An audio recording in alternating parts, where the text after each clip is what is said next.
अस्सलामु अलैकुम वरहमतुल्लाह। अल्हम्दुलिल्लाहि रब्बिल आलमीन वस्सलातु वस्सलामु अला रसूलिल अमीन, अम्मा बाद फ़अऊज़ु बिल्लाहिस समीइल अलीम मिनश शैतानिर रजीम। बिस्मिल्लाहिर रहमानिर रहीम।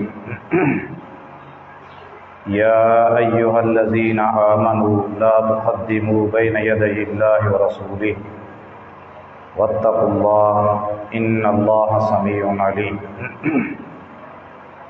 सुब्हानक ला इल्म लना इल्ला मा अल्लमतना इन्नका अंतल अलीमुल हकीम। मुख्तसर हम्द व सलात खां बाद मोहतरम सामीन, मूंखे जेको इंतज़ामिया जी तरफ़ खां मौज़ू ॾिनो वियो आहे उहो आहे मसलके अहले हदीस जी क़दामत। मुख्तसर टाइम जे अंदरि बयानु करण जी कोशिशि कंदसि। अल्लाह तबारक ताला खां दुआ आहे असांखे हक़ सम्झण जी तौफ़ीक़ अता फ़रमाए। मसलक लफ़्ज़ जी माना आहे शरीयत ते, दीन इस्लाम जे कंहिं तरीक़े ते हलणु। अहलुल हदीस इहे ॿ लफ़्ज़ आहिनि, अहल ऐं हदीस। अहल जी माना वारा, हदीस माना हदीस। अहलुल हदीस माना हदीस वारा। सुवाल इहो पैदा थिए थो त क़ुरान करीम बि आहे, रसूल अकरम सल्लल्लाहु अलैहि वसल्लम जिन जी सुन्नत बि आहे, सिर्फ़ु अहलुल हदीस हदीस वारा छो? इन जो जवाबु इहो आहे त क़ुरान करीम खे अल्लाह तबारक व तआला जहिड़े तरीक़े सां क़ुरान करीम जो नालो ॾिनो आहे, अहिड़े तरीक़े सां अल्लाह ताला क़ुरान करीम खे हदीस जो नालो ॾिनो आहे। सूरह अल जासिया जे अंदरि आहे, फ़बिअय्यि हदीसिन बअदहु युमिनून। हिन क़ुरान खां बाद तव्हां कहिड़ी हदीस ते ईमान आणींदव?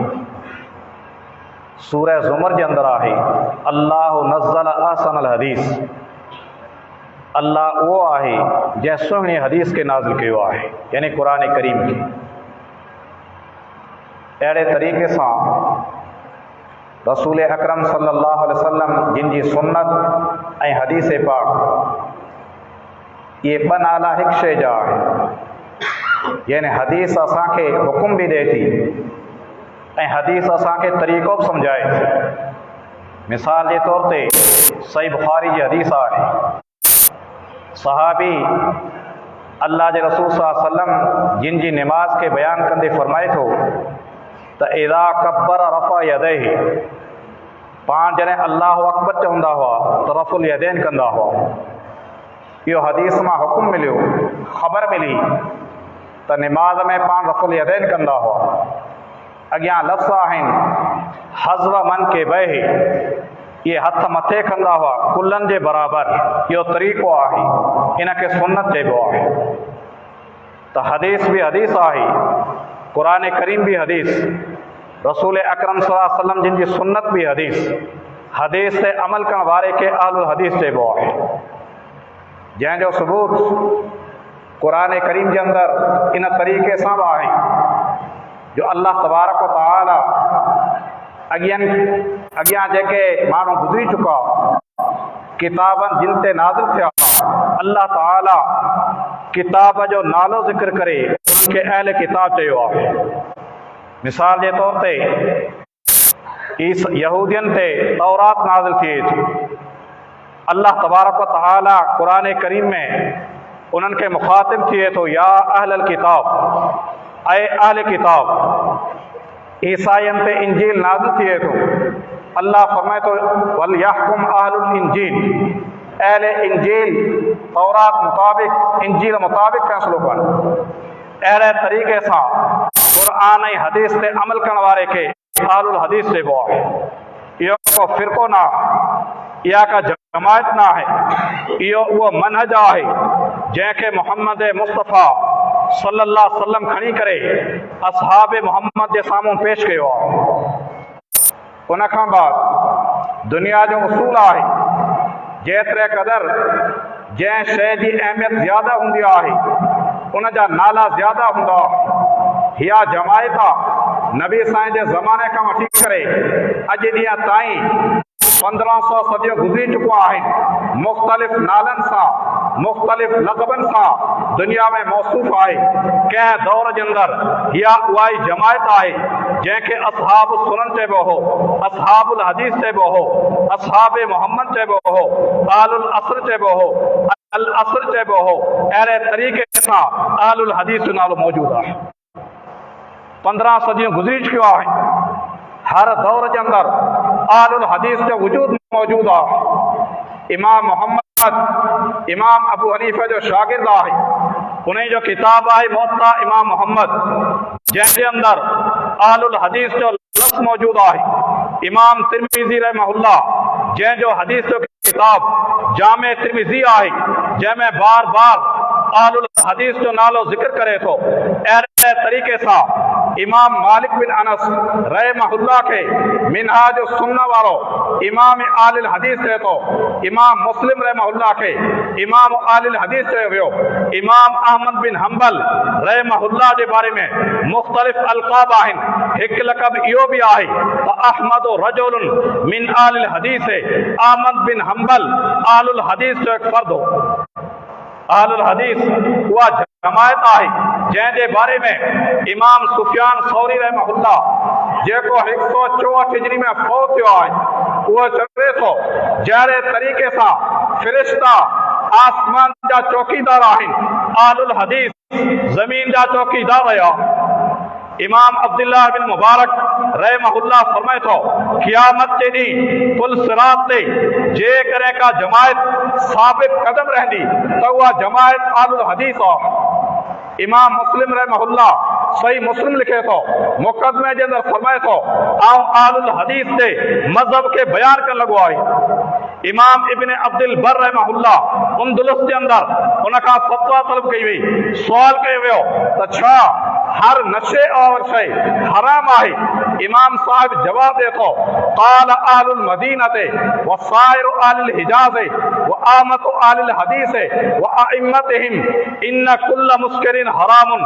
फरमाइण लॻो मदीने जा जेके बि आलिम आहिनि, अरब ममालिक जे अंदरि जेके अहले हिजाज़ मुल्क आहिनि, उन्हनि जा तमाम उलमा ऐं तमाम आलिल हदीस ऐं उन्हनि जा इमाम उन्हनि जी फतवा आहे त हर नशे आवर शइ हराम आहे। इमाम सही मुस्लिम जो शारे इमाम नववी रहमहुल्लाह सही मुस्लिम जे अंदरि मसइले खे बयान कंदे तशहुद जे बारे में फरमाए थो।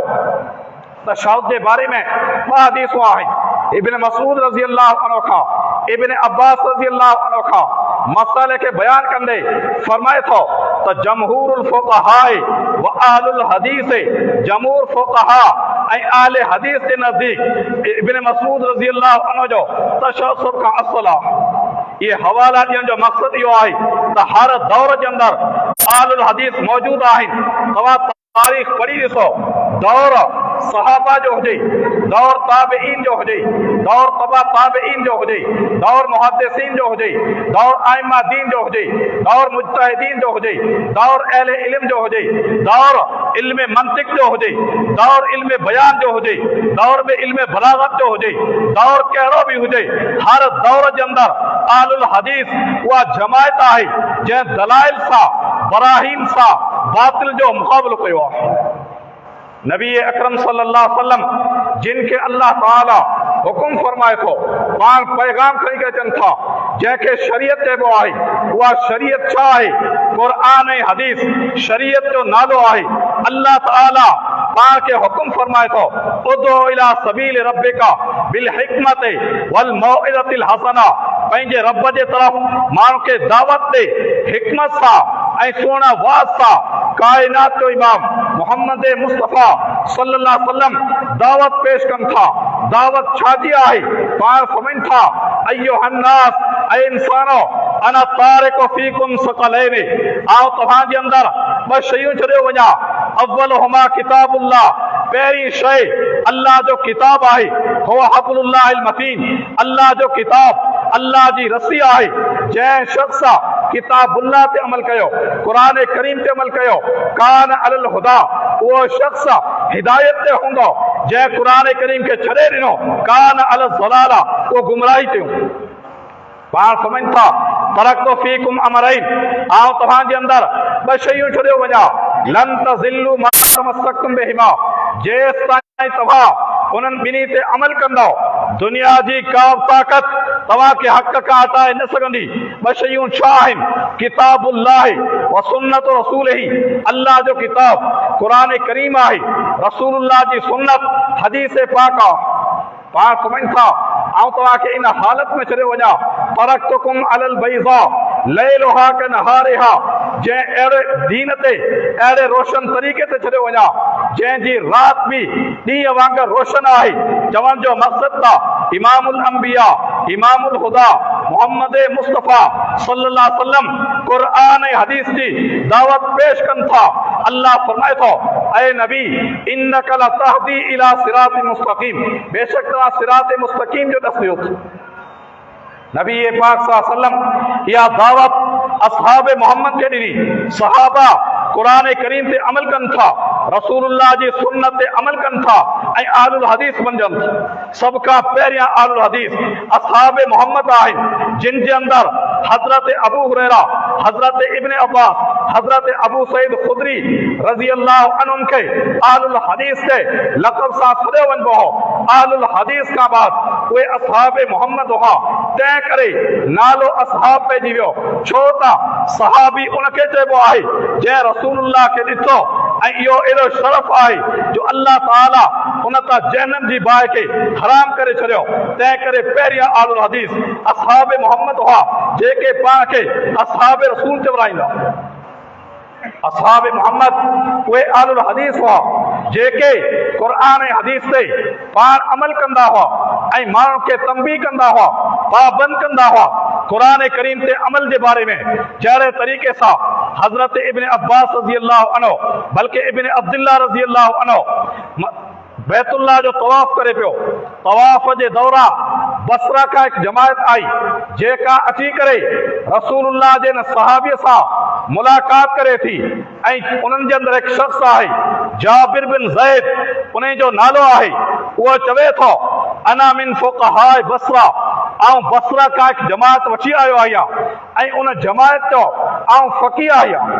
नबी साईं जो सहाबी उन शख़्स खे जवाब ॾिए थो, अंत मिन फुक़हाए बसरा, तूं बसरा जो फ़क़ीह आहीं। यादि रखजा, ला तुफ़्ते इल्ला बिक़ुरआनिन नातिकिन औ बिसुन्नतिन माज़ियतिन, जॾहिं का फ़तवा ॾिए या क़ुरान करीम सां ॾिजा या रसूलुल्लाह जी सुन्नत सां ॾिजा। अॻिते फरमाए थो फ़इन फ़अल्त ग़ैर ज़ालिका, जेकॾहिं क़ुरान ऐं हदीस खे छॾे करे को ॿियो तरीक़ो अपनाए, हलकत व अहलकत, पाण बि हलाक थी वेंदे हलियो ऐं उम्मत खे बि हलाक करे छॾियो। नबी साईं जो सहाबी हज़रत मुआविया रज़ी अल्लाह अन्हु मदीने में अचे थो ऐं फरमाए थो, ॾिसे थो माण्हू क़ुरान ऐं हदीस खां हटी करे कुझु ॿियूं ॻाल्हियूं बि बयानु कनि पिया। हज़रत मुआविया रज़ी अल्लाह अन्हु ख़ुतबो ॾिए थो ऐं फरमाए थो, इन्नहु बलगनी अन्न रिजाल मिनकुम यतहद्दसून अहादीसा लैसत फी किताबिल्लाह वला तुसरु अन रसूलिल्लाह, तव्हां जे अंदरि कुझु अहिड़ा माण्हू बि पाता अथमि जेके अहिड़ियूं ॻाल्हियूं कनि था, अहिड़ा किस्सा बयानु कनि था, अहिड़ियूं ख़बरियूं ॾियनि था जंहिंजो ज़िक्र न क़ुरान करीम में आहे न रसूलुल्लाह जी अहादीस में आहे। नबी साईं जो सहाबी अॻिते छा फरमाए थो, इय्याकुम अल्लती, उहे माण्हू उम्मत जा बदतरीन जाहिल आहिनि, तव्हां अहिड़नि माण्हुनि खां पंहिंजो पाण खे बचाइजो जिन खे दुनिया जे सदन हक़ ॻाल्हि बयानु करण खां रोके छॾियो। त उहो हक़ जेको पैगाम मोहम्मद मुस्तफ़ा सल्लल्लाहु अलैहि वसल्लम खणी करे आया, उन खे असहाब मोहम्मद पाण अमल कयो आहे, अॻियनि ताईं पहुचायो आहे। सहाबा खां वठी करे हर दौर जे अंदरि इहा जमायत मौजूदु रही आहे। दौर सहाबा जो, ताबईन जो, तबा ताबईन जो, मुहद्दिसीन जो, अइम्मा दीन जो, हर दौर जे अंदरि आलुल हदीस उहा जमायत आहे जंहिं सिर्फ़ अल्लाह जे कलाम कुरान करीम ऐं रसूल पाक ते फरमान हदीस ते अमल कयो आहे ऐं उन जी हिफ़ाज़त कई आहे। तारीख़ इन्हनि वाक़ियात सां मुकम्मल भरियल आहे जो आलुल हदीस उलमा रसूलुल्लाह जी हदीस जी हिफ़ाज़त ख़ातिर कई तकलीफ़ूं खाधियूं, कई कुर्बानियूं ॾिनियूं आहे, जंहिंजे अंदरि इमाम अहमद बिन हंबल रहमहुल्लाह वो आलुल हदीस जो इमाम आहे, जंहिंजे साम्हूं जंहिंजे दौर जे अंदरि ख़ल्क़े क़ुरान जो मसइलो आयो, यानी उलमा फ़तवा ॾिनी त क़ुरान करीम मख़लूक़ आहे।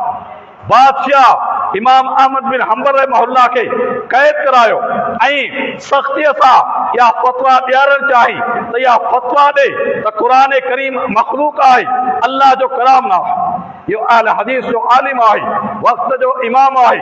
40,000 हदीसों रसूल पाक सल्लल्लाहु अलैहि वसल्लम जिन जो हदीसन जो जमा कंदड़ इमाम अहमद बिन हंबल रहमहुल्लाह क़ुरान करीम जी हिफ़ाज़त जे लाइ हर क़िस्म जी तकलीफ़ पाए थो, क़ैद कयो वञे थो, कोड़ा हया वञनि था, बेहोश थिए थो, होश में अचे थो, सुवाल कनि था, जवाब ॾे छा फ़तवा आहे, जवाब ॾे थो अल क़ुरान कलामुल्लाह लैस बिमख़लूक़िन, क़ुरान अल्लाह जो कलाम आहे, मख़लूक़ न आहे। अहमद बिन हंबल के जेकॾहिं मंझराणो आहे एतूनी बिआयतिन मिन किताबिल्लाह औ बिसुन्नतिन मिन सुन्नत रसूलिल्लाह, या क़ुरान करीम जी का आयत खणी करे अचो या रसूलुल्लाह जी सुन्नत पेश करियो। अॼु बि आलुल हदीस इहा ई दावा कंदा आहिनि असांजो अक़ीदो, असांजो मज़हब, असांजो तरीक़ो क़ुरान ऐं हदीस जे मुताबिक़ आहे। हर उहो अमल जेको क़ुरान करीम में आहे उन ते असांजो अमल आहे। जेकॾहिं को अमल दीन आहे क़ुरान में सबूत न आहे, हदीस में सबूत न आहे, आलुल हदीस उनखे दीन जो हिस्सो नथा सम्झनि। अहिड़े तरीक़े सां इमाम मालिक रहमहुल्लाह खे सिर्फ़ हिकु फ़तवा जी वजह सां सज़ा ॾिनी वञे थी। फ़तवा छा आहे? वक़्त जो बादशाह आहे, उहो चाहे थो त इहा फ़तवा ॾिनी वञे त कंहिं मर्द खां ज़ोरी तलाक वरिती वञे ऐं इहा इस्लाम में जाइज़। इमाम मालिक रहमहुल्लाह खे इन फ़तवा ॾियण जो पाबंद कयो वञे थो। इमाम साहिब इनकार करे थो, इमाम साहिब खे उठ ते चाढ़े करे मुंहुं कारो करे शहर में घुमायो वञे थो, माण्हुनि जे साम्हूं बीहारियो वञे थो। मक़सद इहो हो त फ़तवा ॾे रसूलुल्लाह जे हदीस ख़ातिर, क़ुरान जे अमल ख़ातिर। ही इमाम आलुल हदीस जो इमाम आहे जंहिं पंहिंजी ज़िल्लत खे रुसवाई खे न ॾिठो बल्कि मज़बूती करे बीहे थो, ऐलान करे थो मन अरफ़नी फ़क़द अरफ़नी व मन लम यअरिफ़नी फ़अना मालिक इब्न अनस। जेको मूंखे सुञाणे थो उहो सुञाणे थो, जेको नथो सुञाणे आऊं मालिक बिन अनस आहियां। अना अक़ूलो तलाक़ुल मुकरह लैस बितलाक़िन, मुंहिंजी फ़तवा इहा आहे त ज़ोरी तलाक आई। अहिड़े तरीक़े सां इमाम बुखारी रहमहुल्लाह जंहिं रसूलुल्लाह जे अहादीस खे हिकु किताब जे अंदरि जमा करे उम्मत ते इहो एहसान कयो जो रसूल पाक सल्लल्लाहु अलैहि वसल्लम जिन जो उहो फरमान जंहिं ते उम्मत जो इत्तिफ़ाक़ आहे, उन फरमान खे जमा करे दीन इस्लाम जे ख़िलाफ़ जेके बातिल फ़िरका हुआ उन्हनि जो मुंहुं बंदि करे थो। इमाम साहिब हर उन फ़तवा खे, हर उन मसइले खे रद्द करे थो जंहिंजो सबूत न क़ुरान करीम में आहे न हदीस पाक के अंदर आहे। अहिड़े तरीक़े सां आलुल हदीस उहा जमायत आहे जंहिंजी इब्तिदा असहाब मोहम्मद खां थी। अॼु बि जेकॾहिं तव्हां ॾिसंदा उन्हनि जो अक़ीदो उहो ई आहे जेको अक़ीदो काइनात जे इमाम मोहम्मद मुस्तफ़ा सल्लल्लाहु अलैहि वसल्लम जिन जो आहे। अल्लाह तबारक व तआला पाण खे हुकुम फरमायो, कुल ऐ नबी चओ इन सलाती व नुसुकी व महयाया व ममाती लिल्लाहि रब्बिल आलमीन। बेशक मुंहिंजी निमाज़, मुंहिंजी कुर्बानी, मुंहिंजो ज़िंदा रहण, मुंहिंजो मरण जहाननि जे रब अल्लाह जे लाइ आहे। अॼु कुराए अर्ज़ ते आलुल हदीस उहा जमायत आहे जंहिंजो अक़ीदो आहे असांजी निमाज़, असांजो ज़कात, असांजो रोज़ो, असांजो जिया, असांजो मरण सिर्फ़ ऐं सिर्फ़ अल्लाह वाहिदुल क़हार आहे। ऐं इहो ई अक़ीदो असहाब मोहम्मद जो हो जो नबी साईं जा सहाबा इन ॻाल्हि ते फ़ख्र कंदा हुआ। हज़रत इब्न हज़रत इब्न अब्दुल्लाह इब्न अब्बास रज़ी अल्लाह अन्हु जे साम्हूं खां सुवाल कयो वञे थो। सुवाल करण वारो सुवाल इहो करे थो, उन वक़्त जी ॻाल्हि आहे जॾहिं हज़रत अली ऐं हज़रत मुआविया जे दरमियान इख़्तिलाफ़ थी वियो हलियो। कुझु माण्हू हज़रत अली सां गॾु हुआ, कुझु हज़रत मुआविया सां गॾु। सुवाल करण वारे सुवाल कयो त अंत अला मिल्लत इब्न अबी तालिब, छा तूं अली बिन अबू तालिब जे तरीक़े ते आहीं? मक़सद इहो त अली बिन अबू तालिब सां गॾु आहीं, लेकिन मिल्लत जो लफ़्ज़ चई अली बिन अबू तालिब जे तरीक़े ते, उन जे दीन ते आहीं। नबी साईं जो सहाबी जवाब ॾे थो, ला वला अला मिल्लत इब्न अफ़्फ़ान, आऊं न अली बिन अबू तालिब जे तरीक़े ते आहियां, न उस्मान बिन अफ़्फ़ान जे तरीक़े ते आहियां।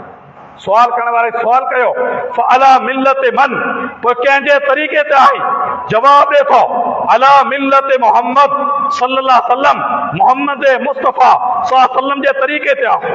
अॼु आलुल हदीस खां बि जेको सुवाल कयो वञिबो आहे, तव्हां कंहिंजे इमाम जे पोयां आहियो, कंहिंजे तरीक़े ते आहियो?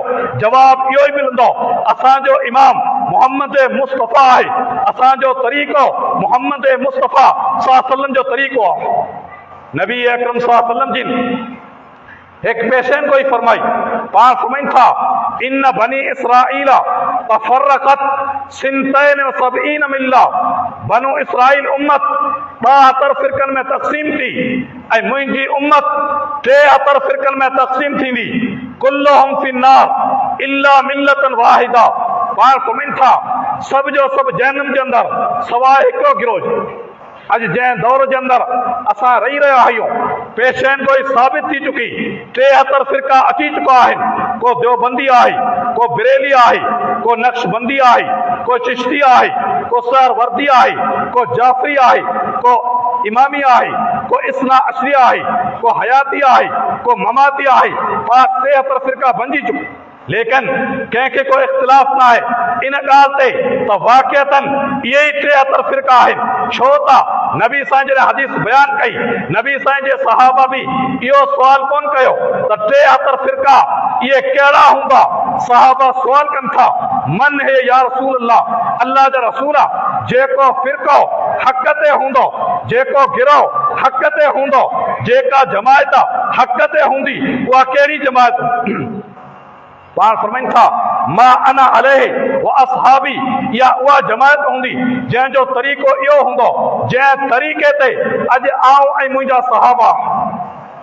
अॼु हर शख़्स इहा दावा करे सघे थो त सहाबा जो तरीक़ो जो तरीक़ो आहे, उहा जमायत असांजी जमायत आहे।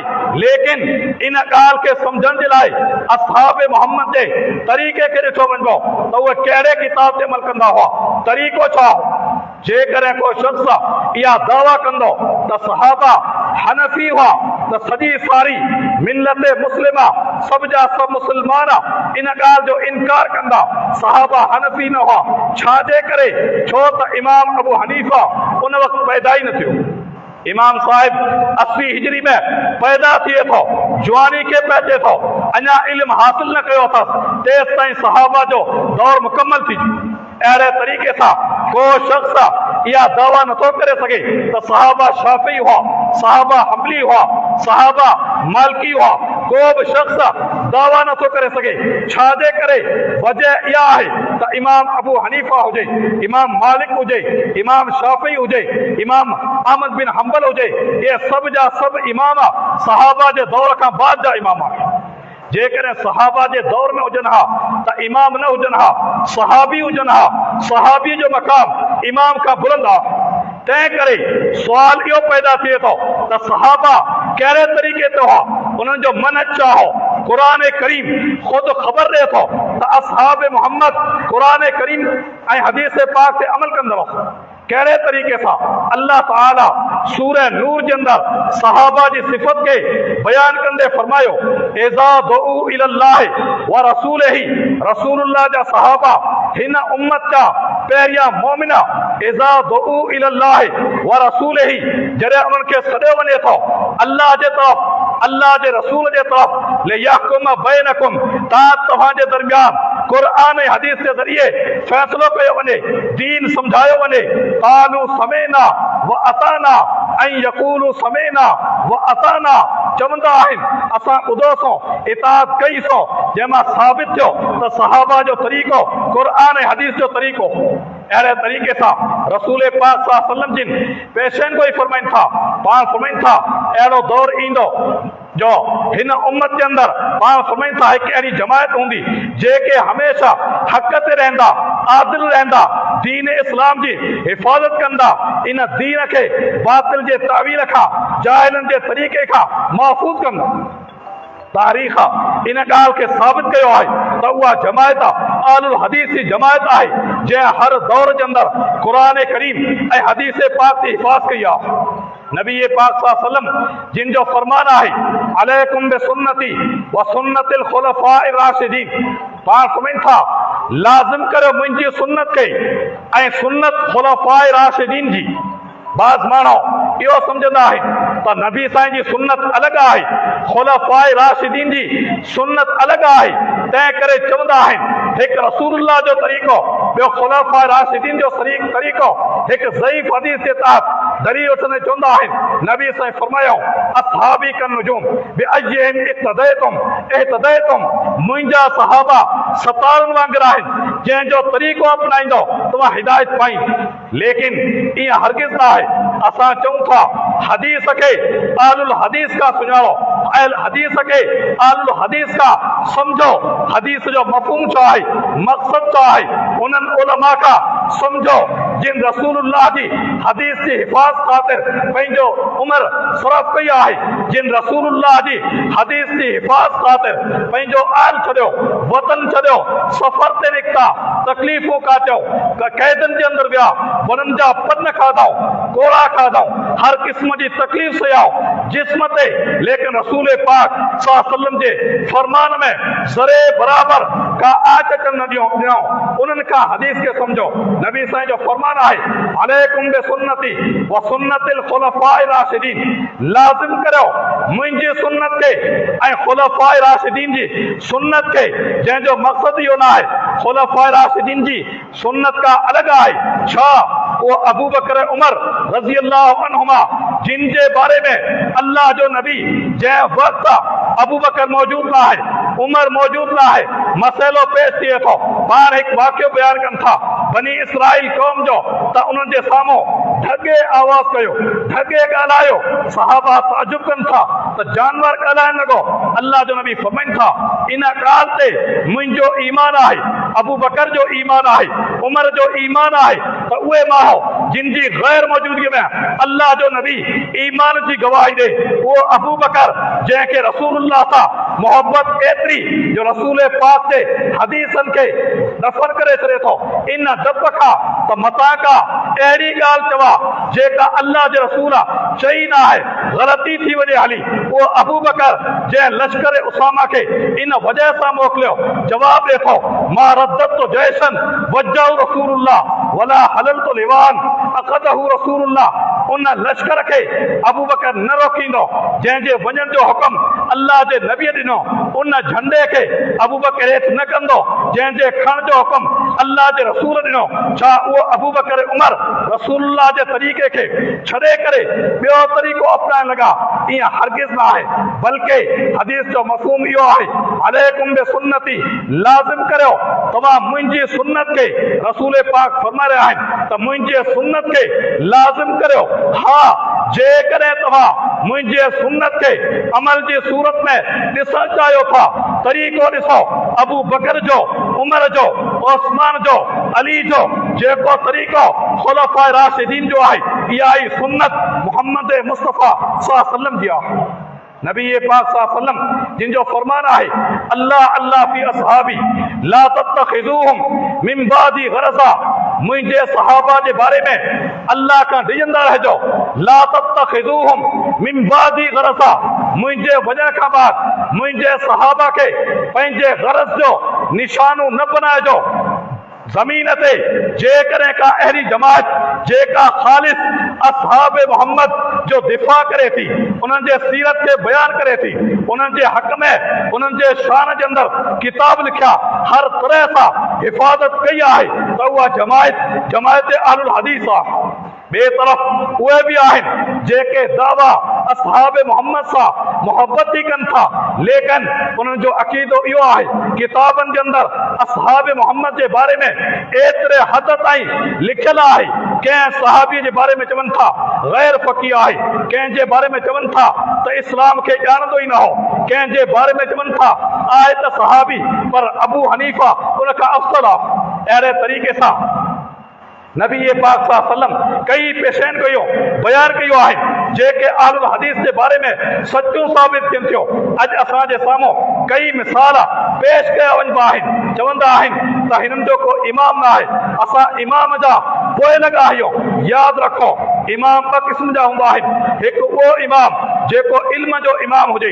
जेकॾहिं इल्म जे इमाम जी ॻाल्हि करियो था त आलुल हदीस उहा जमायत आहे जंहिंजे अंदरि इल्म जा उहे इमाम इल्म जा उहे पहाड़ आया आहिनि जो दुनिया उन्हनि जो मुक़ाबिलो नथी करे सघे, जिन जे मुक़ाबले में ॿिया यतीम फिल हदीस रहिया आहिनि। इमाम आलुल हदीस जा बेपनाह आहिनि। तव्हां खणी ॾिसो तारीख़ जे किताबनि खे तव्हांखे नज़र ईंदो इमाम बुखारी, इमाम मुस्लिम, इमाम तिर्मिज़ी, इमाम निसाई, इमाम इब्न माजा, इमाम अहमद बिन हंबल, इमाम मालिक, इमाम अहमद बिन हंबल, इमाम शाफी, इमाम इब्न खुज़ैमा, लातादाद इल्म जा इमाम आलुल हदीस जा इमाम आहिनि। यादि रखिजो जेको बि शख्स जेको बि इमाम हदीस जो मुसन्नफ़ आहे वो आलुल हदीस आहे, उन्हनि जो अक़ीदो हदीस मुताबिक़ आहे, क़ुरान करीम मुताबिक़ आहे।